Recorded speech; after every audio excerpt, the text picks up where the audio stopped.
Se on se päämäärä ja musta se, mä oon miettinytkin, että nyt Simoen Pekalta kysyi lupaa, saako sitä logoa käyttää. Se sopi hyvin niin kuin ihan jonkin vaatteeseen semmoinen, että puhutteli myös muita ihmisiä, että tämän elämän päämäärä on päästä viimein kotiin. Joo. Ja sen voi ymmärtää monella tavalla, mutta me ymmärretään se vain yhdellä ainoalla tavalla, että meidän koti on siellä Herran luona. Sinne me halutaan päästä. Mulla on yksi tuttu ajatus, minkä olen joskus, en ole täällä koskaan sitä sanonut kyllä, mutta olen siitä joskus puhunut, mutta se jotenkin alkoi niin kuin taas uudestaan niin kuin, tuolla sydämen maailmassa niin kuin pyörimään se ajatus ja se niin kuin muuttui erilaiseksi. Se on niin kuin erilainen kuin ennen. Se on kumma kyllä, kun joku vanhan teksti, minkä olen joskus puhunut, niin ei se olekaan samanlainen ollenkaan. Että se aina niin kuin elää. Ja se johtuu siitä, että kun meillä on Raamattu täällä, niin nämä on eläviä sanoja. Eli nämä ei ole kuolleita sanoja, niin siksi nämä ei ole samanlaisia, vaikka puhut samasta Raamatun paikasta, niin se on aina erilainen. Ja tämä on täällä Jeremian kirjassa tämmöinen Raamatun kohta, joka mun mielessä on ollut. Jeremian kirja 18 ja ensimmäinen, toinen ja oliko se kuudenteen jakeinen saakka, kuudenteen jakeinen saakka. Mä luen sitä pienen pätkän, mutta mä välillä keskeytän vähän aikaa aina, kun sanon jonkun ajatuksen siitä sitten. Se lähtee tällä tavalla. Herralta tuli Jeremialle tämä sana. Ja mä mietin sitä, että tämä on niinku yksi kohokohta myös meidän elämässä. Että me saadaan kuulla Herran sana. Ja mä uskon, että monet teistä on kuulleet Herran sanan. Että Herran sana on tullut sinulle ja sä oot kuullut sen. Tässä Jeremialle tuli Herran sana. Ja se Herran sana meni tällä tavalla. Nouse ja mene alas savenvalajan huoneeseen, sillä siellä minä annan sinun kuulla sanani. Elikkä joskus pitää mennä johonkin paikkaan, että sä kuulet Herran sanan. Ja mä uskon sillä tavalla, että kun me on tullut tänne tähän Ajosjärven rantaan, tähän evankelista kodille, niin monien meidän sydämellä on ollut se ajatus, että kunhan minä saisin kuulla Herran sanan täällä. Ja sä oot voinut kotona ollut, Jumala on voinut puhua sulle, että lähdepäs nyt sinne evankelista kodille sanan syventymispäiville. Minä puhun sinulle siellä. Sinä saat Herran sanan siellä. Ja mä uskon niin, ainakin minä olen saanut näiltä päiviltä jo paljon. Mä oon saanut Jumalan sanaa. Ja uskon niin, että moni muukin teistä on saanut. Että te olette saaneet kuulla Jumalan sanan. Tässä Jeremia joutuu lähtemään alas savenvalajan huoneeseen, että hän kuulee Herran sanan. Ja mä jäin miettimään sitä mielestäni, että varmaan Jeremia, en tiedä onko Jeremia käynyt ennen siellä savenvalajan huoneessa, mutta hänen piti silloin lähteä sinne. Hän joutui kävelemään niin kuin alas. Monta kertaa savenvalajan huoneet oli alhaalla sen takia, koska siellä piti olla määrätty lämpötila, kosteus, että se savi säilyy. Ja se oli usein jossakin maan alla tai jossakin luolassa. Eli hän joutui menemään määrätyn paikkaan, jossa ei välttämättä nähnyt yhtään mitään muuta kuin vain sen savenvalajan ja sen mitä se teki. Ei siellä välttämättä mitään muuta ollut. Joskus mekin joudutaan menemään sellaiseen paikkaan, mikä voi tuntua, että miksi mä tänne tulen, miksi mun pitää mennä tuohon paikkaan tai pitää lähteä tähän asiaan. Johonkin semmoisen paikkaan, mikä tuntuu aika oudolta, että se ei sovi mun elämän niin kuin tähän pirtaan sillä tavalla, että mun pitäisi nyt lähteä tonne, kun mullakin tekemistä. Mä haluaisin mennä vaikka tonne tai tonne, mutta en mä nyt tonne halua mennä jonkin savevalajan, sinne likaiseen savevalajan huoneeseen sinne. Mutta kun Jumala sanoi, että siellä sinä saat kuulla minun sanani, niin se on niin painava sana, että ihminen on valmis lähtemään vaikka semmoisenkin paikkaan, joka ei välttämättä tunnukaan hyvältä. Sitten kolmas jae kertoo näin. Minä menin alas savenvalajan huoneeseen, jossa tämä teki työtä pyöränsä äärellä. Tämä on muuten ratkaiseva. Hän meni. Hän ei jäänyt miettimään, että pitäisikö mennä, vaan hän meni sinne alas. Tuntui miltä tuntui, hän meni sinne. Ja mä uskon niin, että monet meistäkin on tullut ehkä tänne. Monet on ehkä käyneet usein täällä näillä päivillä, että nämä ei ole teille niin mitään uutta. Minulla on eka kerta, kun minä olen tällaisilla päivillä. Että minä olen ikinä ollut ennen tällaisilla päivillä ja mä olen yllättynyt tästä näiden päivien annosta. Täällä on saanut jo kuulla tätä. Kiitos. Tietenkin osittain mä joudun sen takia olemaan täällä, koska mä asun täällä näitä tontilla, mutta siitä huolimatta on hienoa olla täällä. Hyvä kun olet. Joo, hyvä. Niin mä olen täällä nyt ja mä olen iloinen, että mä olen ollut täällä. No tässä Jeremia menee alas sinne ja siellä tämä savenvalaja tekee työtä pöydässä äärestä. 4. jae sanoo näin. Jos astia, jota savenvalaja teki, meni pilalle hänen käsissään, niin savenvalaja teki siitä toisen astian sellaisen, kun hän näki parhaaksi tehdä. Ja tässä on nyt semmoinen homma, että meidän täytyy mennä sen verran eteenpäin, että tässä on kysymys myös sinun ja minun elämästä. Monta kertaa me ollaan taivaallisen savenvalajan käsissä. Et me ei olla niin omissa käsissä. Me on annettu lupa hänelle, että sä saat muovata minua, sä saat tehdä minusta astian jaloa käyttöä varten. Täällä on sekin asia tullut julki. Ja Jumala on tehnyt monista meistä astian jaloa käyttöä varten. Se on Jumalan tavoite tehdä kaikista astian jaloa käyttöä varten. Se on hänen suunnitelma, mutta joskus me ollaan jotakin muitakin astioita. Me voidaan olla halpoja astioita, arvokkaita astioita, monenlaisia astioita, mutta tärkein on se, että me ollaan Jumalan kädessä tehty. Joo, ja teillä tuli sekin mainita, että se on se Jumalan leima.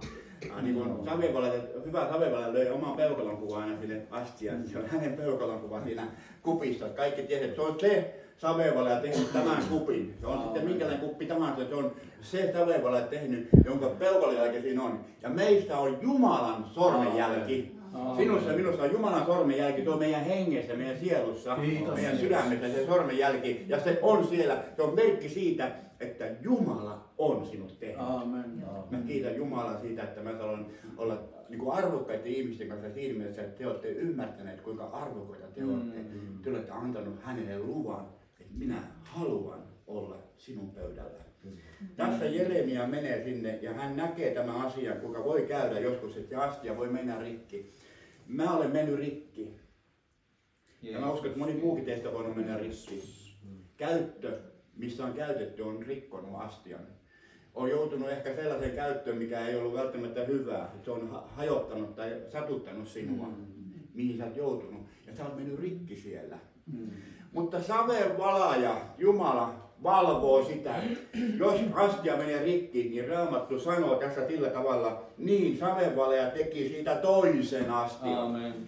Ei hän siihen jätä. Jos se astia menee rikki, jos on tullut semmoinen, että se on murtunut siellä käytössä, niin hän ottaa kaikki ne palat sieltä ja kerrotaan, niin tämä on niin taustatietoa, joka pitää tutkia niin savenvalajan kuinka savenvalaja tekee työtä, niin oppipojan tehtävä on tärkeä. Oppipojan tehtävä on se, että ottaa ne kaikki murrut ja sitten se alkaa vasaran kanssa hakkaa siellä. Se hakkaa niitä siellä kuule pienemmäksi ja pienemmäksi ja tekee niitä ihan pientä siitä. Ja yhtään palaa ei mene hukkaan. Ja sanotaan sillä tavalla vielä, että se astia, joka tehdään niistä siruista, on paljon vahvempi, paljon parempi kuin se alkuperäinen. Ja se on Jumalan suunnitelma. Jos astia hajoaa, jos sinä olet mennyt rikki ja Jumala ottaa sinut pöydälle ja tekee sinusta uuden astia, niin se on parempi. Savevale tietää, jokainen joka on savea valonnut tietää sen asian, että semmoinen muskattu savi, joka on kerran käynyt läpi, niin on paljon parempaa savea. Ja mä kiitän Jumalaa siitä, että hän ei heitä yhtään sirua hukkaan. Amen. Ei yhtään sirua hukkaan. Minä olisin aika pieni, vaikka iso mies nyt, mutta olisin paljon pienempi, jos kaikki sirut olisi mitä ajonut, niin olisi heitetty hukkaan, mutta onneksi niitä ei ole heitetty. Tämä on tämmöistä huumoria, mikä tulee Savosta. Mutta kuvaa sitä, että Jumala pitää huolen. Ja mä jotenkin uskon sillä tavalla, että mun edessä on ihmisiä, jotka olette kokenut sen, mitä on rikkinen. Monet teistä on kokenut sen. Toiset teistä on kokenut enemmän, toiset vähemmän. Mutta te tiedätte, mistä on kysymys. Mutta te tiedätte myös sen, että Jumalan kädet on hoitanut. Ja jos sä olet prosessissa, että sua hoidetaan edelleenkin, niin Jumala kun hoitaa sua, niin hän tekee susta paremman astian kuin sä olet koskaan ennen ollut. Ja hän onnistuu. Hänen peukalon jälkeen tulee siihen astiaan vielä. Hän sanoo, että minä onnistun. Minä onnistun jokaisen ihmisen kohdalla. Hän onnistuu. Ei hän epäonnistu. Onneksi saa olla sen savenvalan pöydällä, joka ei epäonnistu. Ja sitten jatketaan eteenpäin. 5. jae sanoo, silloin minulle tuli tämä Herran sana. Ajattelen, hän oli nähnyt kaikkea tätä ja ollut siellä. Ja nyt siellä sanottiin, Raamattu sanoi, että silloin minulle tuli tämä Herran sana. Ja sitten tämä Herran sana, mikä sieltä tuli hänelle, on tämä 6. jae. Eikö minä voi tehdä teille, te Israelin huone, niin kuin tuo savenvalaja tekee, sanoo Herra. Katso, te olette minun kädessäni, niin kuin savi savenvalajan kädessä, te Israelin huone. Mutta tämä on hyvä sana. Kaikkein paras käsi olla Jumalan kädellä. Tämä on parempi paikka olla Jumalan kädellä. Ja jos siinä menee rikki, on turvallisissa käsissä. Jos siinä menee rikki, se ei tee pahaa koskaan. Tekee aina hyvää. Se voi tuntua pahalta, mutta se ei tee pahaa, vaan tekee hyvää. Kiitos Jeesus. Kiitos Jeesus. Tässä oli osoite sille. Sanottiin, että puhuu siitä Israelin huoneesta. Kuvaa sitä, että se kuvaa uskovaa ihmistä. Kuvaa sitä ihmistä, joka on antanut Jumalalle luvan. Ja jos sä oot antanut Jumalalle luvan, että hän saa muokata sinua, sä annat ison luvan silloin. Sä annat luvan siihen, että joskus voi tuntua kipeältä. Mutta sä oot antanut luvan siihen, että sä tiedät, että mestari tietää. Hän tekee susta oikea asian. Eikä hän jätä sitä työtä kesken, kun sä oot antanut luvan hänelle. Hän tekee sen työn päätökseen asti.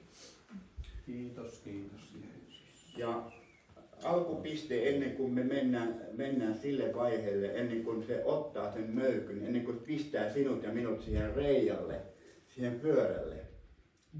Kuka on te nähnyt reijan? Täällä on savenvalaja. Netissä varmaan. Netissä on nähnyt monet.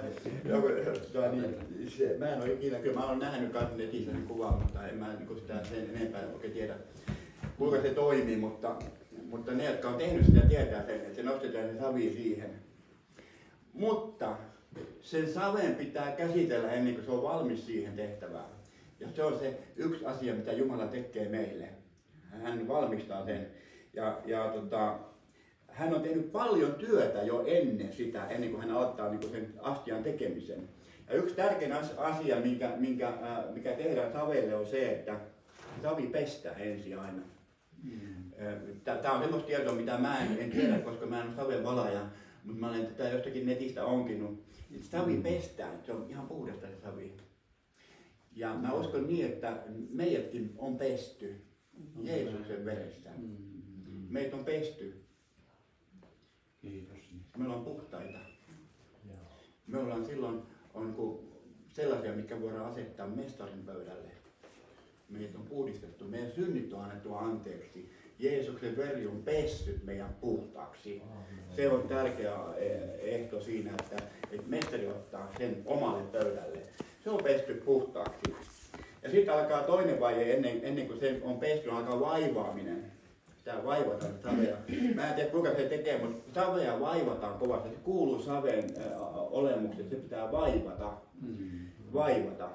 Ja mulle tulee mieleen leipomistermi se, että käännetään ja kaulitaan ja käännetään ja kaulitaan. Tulee semmoinen termi, en tiedä onko se huono termi, mutta minusta sama asia on kysymyksessä, että sitä niin kuin vaivataan sitä taikinaa sitten ja tehdään silleen. Ja yksi asia on sitten tärkeä siinä mielessä, että silloin kun sitä vaivataan, niin sen tekee itse mestari. Joo. Ja kun hän alkaa vaivaamaan sun elämää, niin yksi tärkeä asia, miksi hän tekee sen, on se, että hän poistaa sinusta kaikki kiven sirut. Sinun on voinut jäädä kiven siruja, jotka haavoittaa sinua sisältäpäin.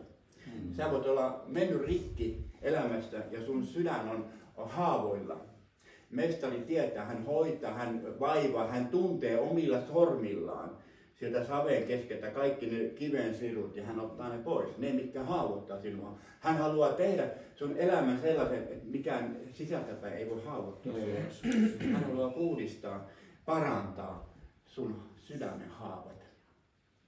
Ja se on se vaivaaminen, sydänten haavojen parantaminen. Ja tiedätkö mikä parempi astia, jos on oikein rikkinäinen sydän, haavoitettu sydän, niin sä et voi olla oikein hyvä astia siinä mielessä, että monta kertaa sun haavat ohjaa liikaa sun elämää. Siksi hän hoitaa sun haavat kuntoon, että sä oot terve, ehjä ihminen. Silloin sä pystyt rakastamaan niitä ihmisiä, joita tulet tapaamaan. Täällä he tekee ja monet muutkin tekee tätä työtä, missä tapaa näitä rikkinäisiä ihmisiä paljon tuolla leivänjaossa ja ruoanjaossa. Monet teistä ehkä tekee samanlaista työtä. Niin se on hyvä, että on itse silloin ehjä, kohtaa rikkinäisiä ihmisiä. Että ei omien rikkinäisyyden kautta toimi, vaan toimii sen Jumalan parantavan kosketuksen kautta. Voi koskettaa niitä ihmisiä. Ja mä kiitän Jumalaa, mä oon nähnyt ihmisiä, jotka on Jumala parantanut. Kun ne toimii ihmisiä, ne on mennyt rikkiä, olleet hajonnut siellä, niin tuli mieleen tämä Heikki kertoi omat tarinaan. Hän oli hyvin rikkinäinen ollut. Kun Jumala oli parantanut hänet, niin muista hän on hyvin tervehdyttävä henkilö tänä päivänä. Että hän on niin kuin parantunut ja hän pystyy antamaan, hoitamaan. Ja samalla tavalla Jumala haluaa tehdä meillekin. Hän haluaa ottaa sinut ja minut käyttöön ja hoitaa niitä ihmisiä. Mutta hän tekee sen sillä tavalla, että hän ensin hoitaa meidät.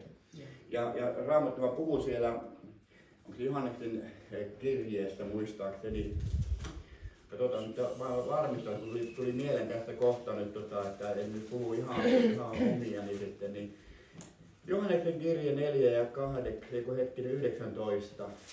Me rakastamme, koska hän on ensin rakastanut meitä. Siinä on se homma ydin. Me rakastamme, koska hän on ensin rakastanut meitä. Se menee tässä järjestyksessä.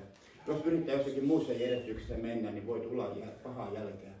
Annetaan hänen ensin rakastaa minut ehjäksi. Antaa hänen vaivata sitä meidän savimöykkyä.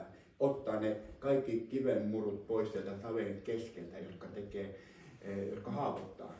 Kun hän tekee sen, niin me tullaan terveeksi. Ja tässä on mielenkiintoinen siinä mielessä, että semmoinenkin vaihe kuuluu tähän saven hommaan se, että jossakin vaiheessa mestari, kun se on vaivannut sitä, ottaa sen möykky ja pistää sen hattuhyllylle. Ei se hattuhylly ollut siellä, mutta se oli hylly. Nostaa hyllylle ja siellä voi olla niitä useampikin. Niin joskus käy sillä tavalla, että meidätkin voidaan nostaa hyllylle. Ja moni teistä on ehkä kokenut sen vaiheen, kun sinut on otettu ja nostettu hyllylle. Ja sä oot kysynyt siellä hyllylle, että Herra, mähän halusin tehdä sun työtä. Mitä mä täällä hyllyllä teen? Miksi mä täällä olen? Mutta sekin hyllyvaihe kuuluu siihen, että kun me ollaan siellä hyllyllä, niin me ei olla hukassa. Ja jos ajatellaan vaikka esimerkiksi Paavelia, kun Paavali tuli uskoon, hän lähti heti Herran työhön, mutta hän oli 3 vuotta erämaassa. Kuulitko sä oikein nyt? Hän lähti heti Herran työhön, mutta hän oli 3 vuotta erämaassa. Jumala pisti Paavalin hattuhyllylle. Mutta täytyy yksi asia muistaa. Silloin kun Jumala nostaa hattuhyllylle, hän ei ole unohtanut. Hän ei ole koskaan unohtanut. Vaan hattuhyllyllä ja siellä hyllyllä kun sinä olet, niin sinä olet koko ajan Jumalan suunnitelmien keskipisteessä, vaikka sinä et tee yhtään mitään. Sä olet siellä. Joskus on hyvä olla tekemättä yhtään mitään, olla vain Jumalan hoidossa. Antaa Jumalan tehdä sitä työtä. Ja sä olet silti koko ajan täysillä Herran työssä, vaikka et tee yhtään mitään. Herran työ ei ole kiinni siitä, mitä me tehdään. Se on siitä kiinni, mitä Jumala tekee. Ja kun Jumala tekee, vaikka on hattuhyllyllä ja katselee sieltä, kun on Jumalan takia sinne nostettu, Jumalan keskipisteessä ollaan silloinkin. Ja musta se on hieno paikka olla siellä. Ja uskon, että monet teistä on kokenut sen. Minä olen ollut hattuhyllyllä, et tiedä mitä se siellä on. Ja uskon, että sinäkin olet siellä. Ja tämä savi on myös semmoinen, että se ei tykkää pakosta ollenkaan. Savea ei pakoteta mihinkään. Sitä ei voida valaa, että lyödään johonkin valumuottiin. Tuossa savi, että tehdään tuosta väkisin, tehdään tästä tämmöinen astia väkisin siitä. Ei se onnistu. Savi ei suostu sellaisen asiaan. Ja me tiedämme, kummoinen ihmisluontokin on. Ei minua ja sinua ei mitään pakolla mihinkään pistetä. Siksi savenvalaja suostuttelee. Hän taivuttelee ja muokkaa sitä. Hän osaa tehdä siitä savesta, vaikka ei kuinka pänkkää vastaan, niin hän osaa tehdä siitä ja tekee sen asteen, mikä hän on päättänyt tehdä. Ja minä itse tiedän, kummonen jääräpää minä olen ollut ja olen edelleenkin, kun olen vänkännyt vastaan. Mutta siitä huolimatta Jumala on tehnyt omaa työtään.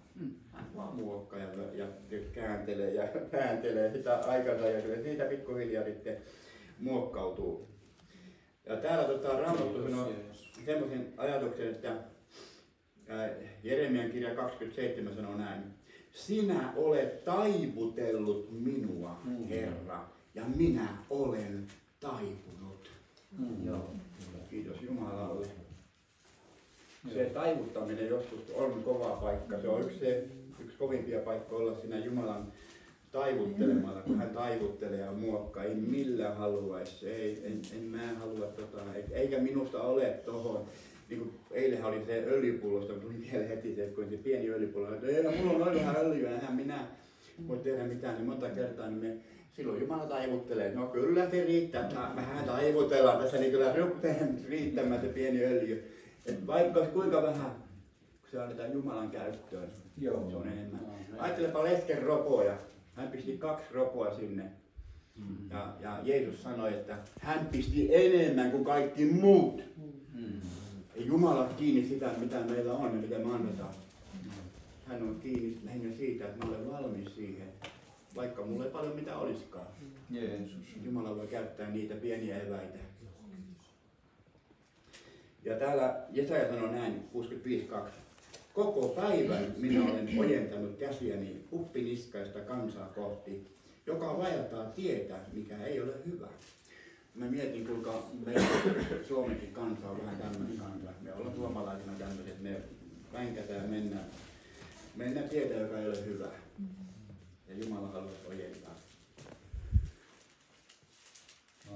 Joo, ja sitten kun tulee se vaihe, että hän nostaa sitten sen reijalle sen, se alkaa pyörimään se reija siinä. Siinä on iso möykky.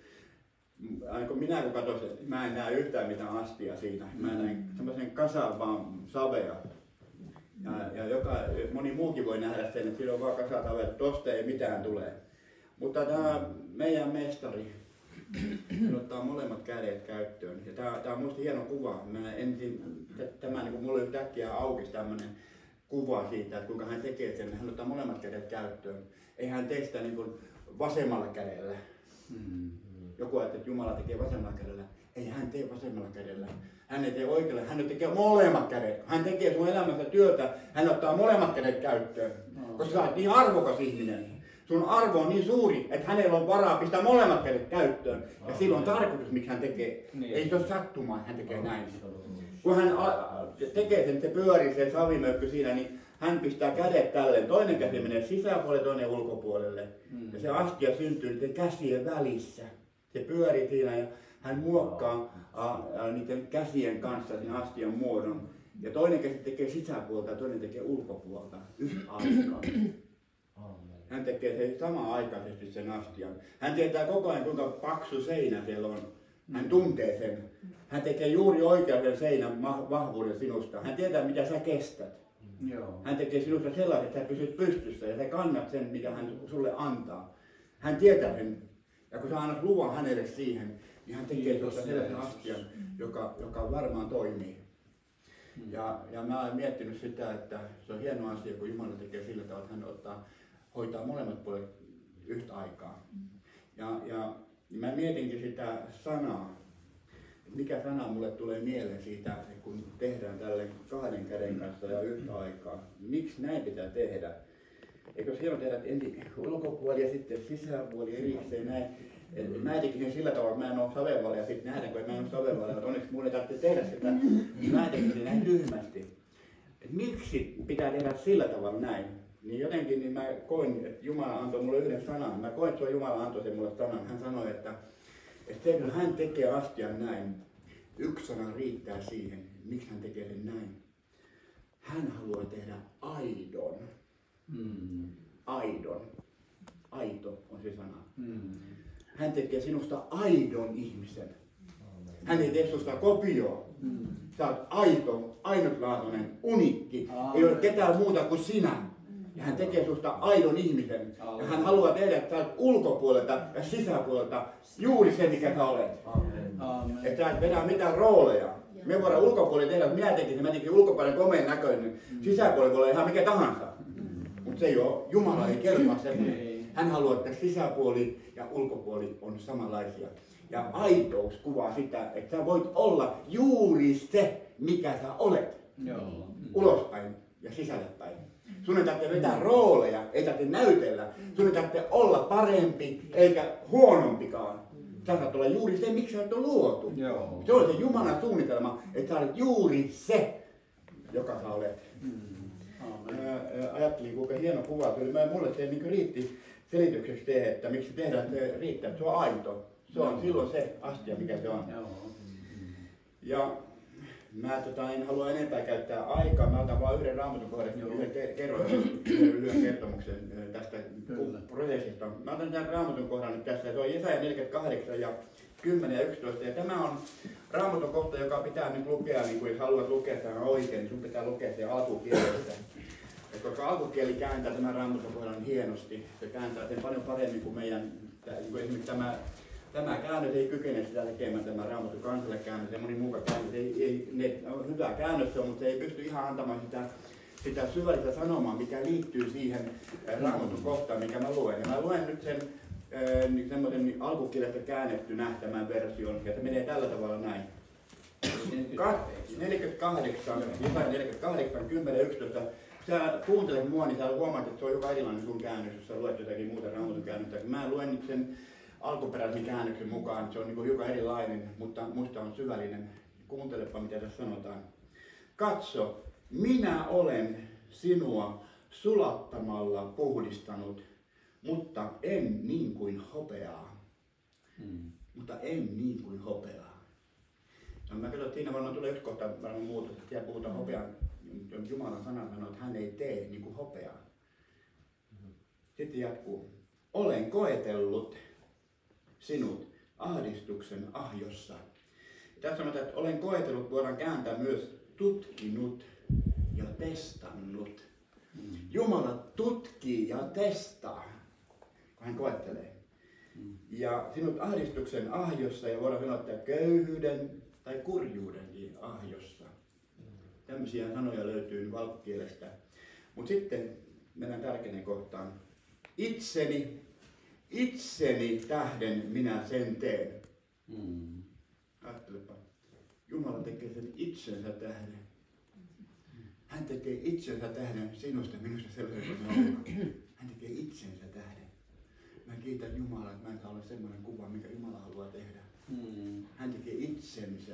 Hän sanoo vielä 2 kertaa, ja kun Raamattu sanoo 2 kertaa, se tarkoittaa silloin jotakin isoa juttua.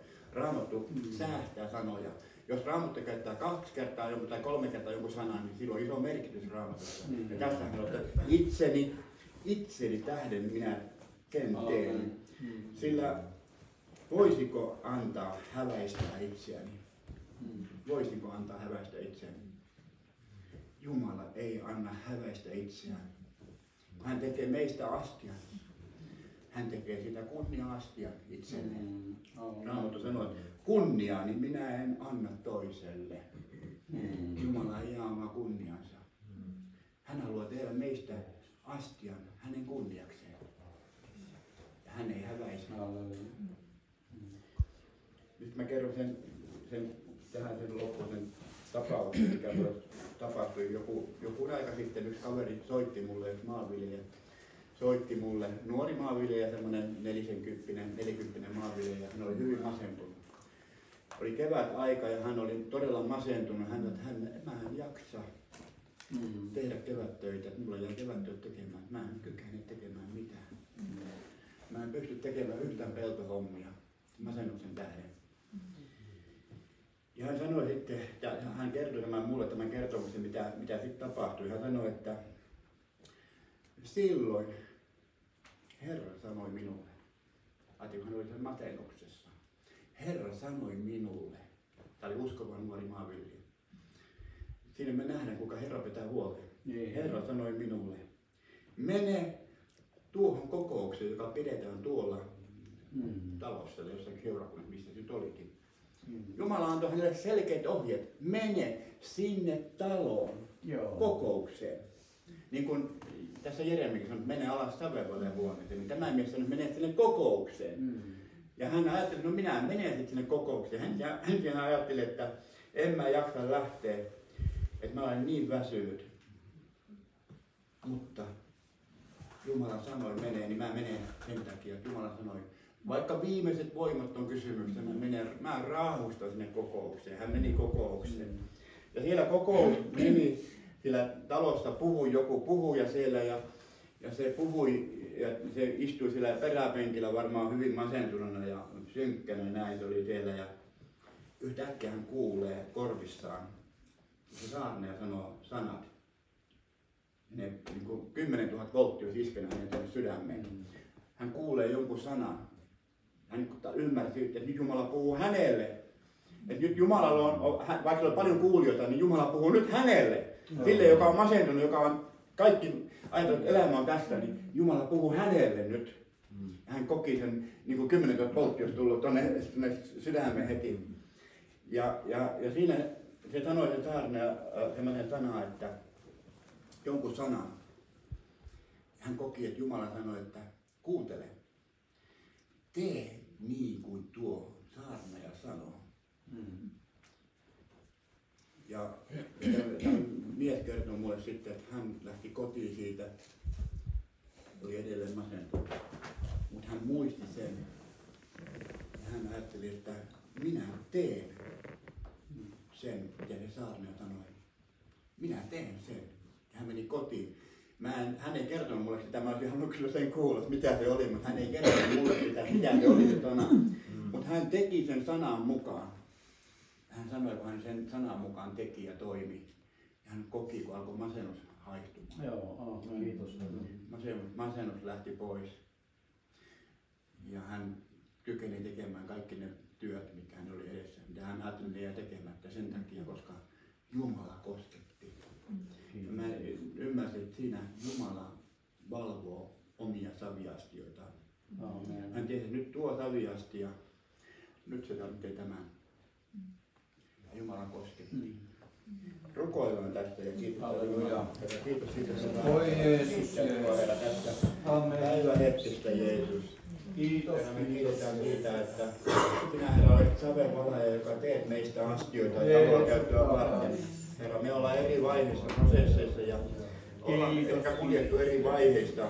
Joku voi olla hattuhyllyllä ja joku voi olla siinä, että häntä niin vaivataan ja joku voi olla jossakin muussa vaiheessa, voi olla reijalla, pyöritetään ja huomataan tämä astiaa. Herra, me kiitetään siitä, että sinä mestari tiedät, kuinka sinä teet astian ja sinä, Herra, onnistut jokaisen kohdalla. Ja Herra, me saamme luottaa siihen, että Jumala onnistuu sinun kohdalla. Hän ei epäonnistu sinun kohdalla. Älä pelkää, Jumala onnistuu. Hän tietää, mitä hän tekee ja se työ, minkä hän on aloittanut. Raamattu sanoo sillä tavalla, että kun Jumala aloittaa hyvän työn meissä, niin hän on voimallinen viemään sen työn päätökseen asti. Sinä ole meille mitä osaa. Hän aloittaa työn ja hän tekee sen työn loppuun saakka. Eli se astia tulee valmiiksi. Ja tulee sitä käyttöön varten, mitä varten se on Jumala suunnitellut ja missä hän haluaa käyttää. Herra, kiitos ja siunaat, Herra, meitä tästä yhdistää keskenämme. Herra, me saadaan jättää, Herra, toinen toisemme sinun käteesi ja kiittää, että sinun sormenjälkesi on meissä kaikissa. Että mestarin sormenjälki, että hän on ottanut tämän astian ja hän tekee siitä valmiin astian oman käyttöönsä varten. Ja hän on merkinnyt sen, että tämä on minun astia ja minä teen siitä käyttökelpoisen astian. Sinä saat olla Jumalan astia. Jumala tekee sinusta sen astian, mihinkä hän sinua käyttää. Jeesus. Ja kiitos siitä, että Herra, me saamme olla tässä tänään päivähetkinä tästä yhdessä kohdassa Jeesuksen Kristuksen nimessä. Halleluja. Halleluja, Jeesus.